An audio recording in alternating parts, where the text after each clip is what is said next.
cette semaine, ce sont des essais de validation pour le système de perception du train de fret autonome. C'est la validation finale avant la fin du projet DOS.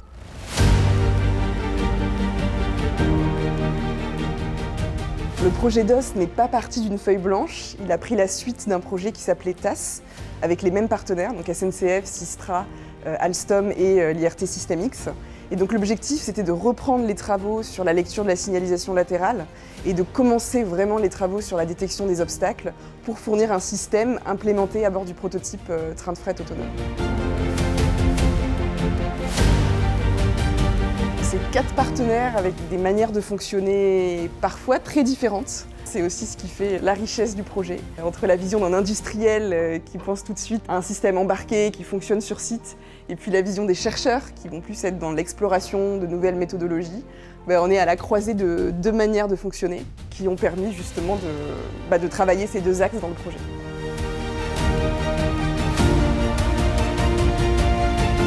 Quand je suis arrivé, le cadre était plutôt défini, mais les méthodes, les technos qu'on voulait utiliser n'étaient pas encore complètement définis. Le projet d'innovation, c'est tout neuf. On n'a pas autant de process. On travaillait plutôt sur une méthode agilité, c'est-à-dire on a plus d'échanges entre les collègues, entre les différents métiers pour s'avancer ensemble. Il fallait pouvoir faire de la fusion spatiale et temporelle des détections et de donner une décision finale au système qui actionnera sur le train.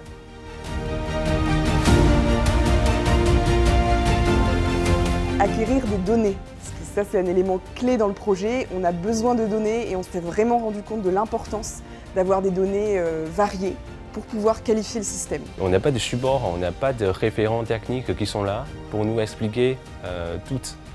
Donc c'est nous qui doit chercher nous-mêmes, c'est nous qui doit faire la coordination avec les autres sous-systèmes pour creuser sur les sujets particuliers. On a des doutes tous les jours sur les méthodes qu'on utilise, sur les technos qu'on utilise, comment on les utilise, comment on les applique, et c'est ça la recherche. C'est normal d'avoir des doutes.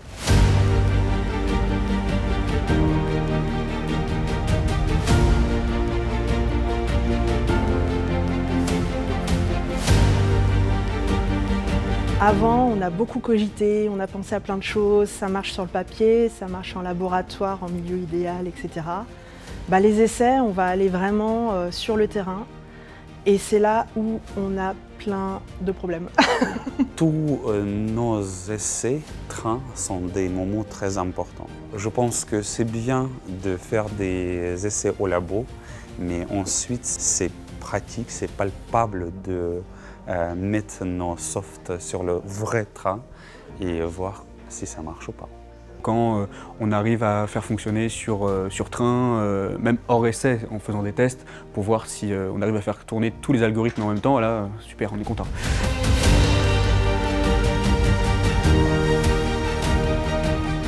On a plusieurs chaînes de détection, des lidars, des caméras thermiques, caméras RGB. Le but, c'était de pouvoir donner la décision finale donc, au système GISM en se basant sur toutes les détections issues de tous ces capteurs-là.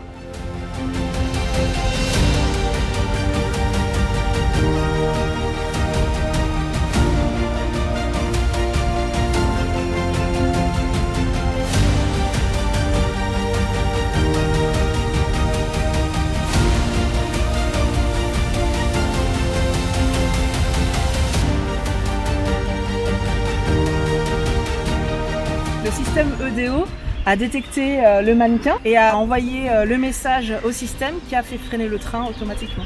Donc il y avait notre système de détection qui communiquait avec tout un ensemble d'autres systèmes et en bout de chaîne le système ATO, donc le système qui a déclenché le freinage autonome du train.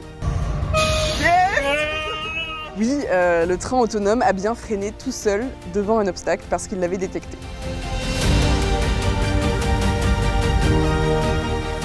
L'équipe DOS, elle est plus élargie que ça. En fait, il y a toutes les parties prenantes du projet, au-delà des partenaires. Donc, je pense notamment aux équipes d'essais qui nous ont accompagnés à chaque fois, l'agence des essais ferroviaires, tous les conducteurs d'essais. Il y a des personnes de l'ingénierie du matériel aussi, côté SNCF, qui ont travaillé avec nous sur certaines briques logicielles. Il y a tous les interlocuteurs de train de fret autonome, qui est le projet pour lequel on travaille. Donc forcément, quand on met la chaîne de bout en bout, on a tous les responsables de système avec qui on est en interaction.